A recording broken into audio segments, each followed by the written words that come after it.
pu parler négativement des autres? C'est une question qui m'a été posée par un participant à mes cours de bien-être.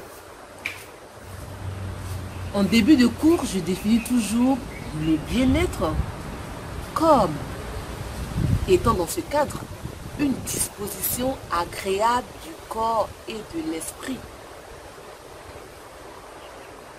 La disposition agréable du corps, c'est bien sûr de prendre soin de l'aspect physique du corps, de l'hygiène de vie, de l'environnement, la propreté et tout ça. Et la disposition agréable de l'esprit, c'est justement de garder un esprit positif en toutes circonstances. Et entre autres, dans mes démonstrations, j'ai parlé de ne pas parler négativement des autres. Et c'est à la fin de ce cours qu'un participant s'est approché de moi pour me dire qu'il n'arrivait pas à parler positivement des autres et comment je pouvais l'y aider. C'est très simple. Je lui ai donné des réponses, mais je voulais partager avec vous ces quelques astuces que je lui ai données et qui a très bien marché pour lui et que je suis sûre, si quelqu'un d'entre vous, mes abonnés ou ceux qui regardent mes vidéos est dans cette situation, pourra aussi faire effet sur cette personne. Mais avant, je me présente. Je suis Agnès Tchétché-Akafou, fondatrice du site www.agnesetchétché.com, dont le thème est, comme vous l'avez imaginé, le bien-être par les saines habitudes de la vie.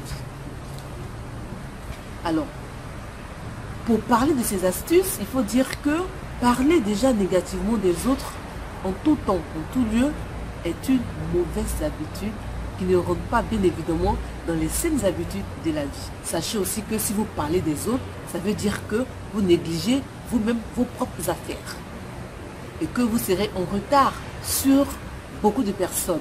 Voilà. Alors, voici donc les quelques astuces que j'ai données à ce participant qui m'a posé cette préoccupation. Première astuce, qui n'est pas des moindres. À la veille de chaque journée, c'est important de définir tous vos objectifs. Oui. Si vous avez des objectifs clairement établis, il sera difficile pour vous d'aller faire des commérages à gauche et à droite. Deuxième astuce que je lui ai donnée, c'est de toujours défendre les absents. Oui.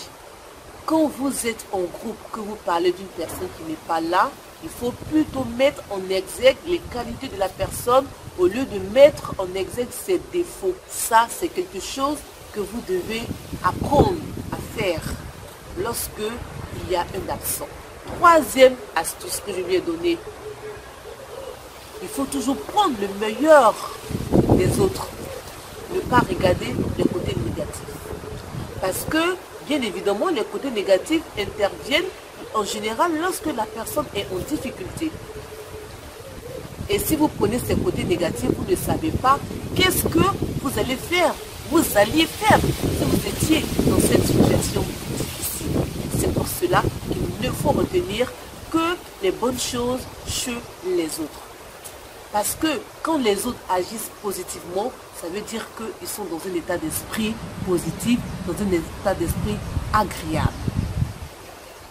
Et pour finir, l'astuce principale, je dirais, c'est déjà vouloir s'améliorer, à ne pas parler des autres négativement.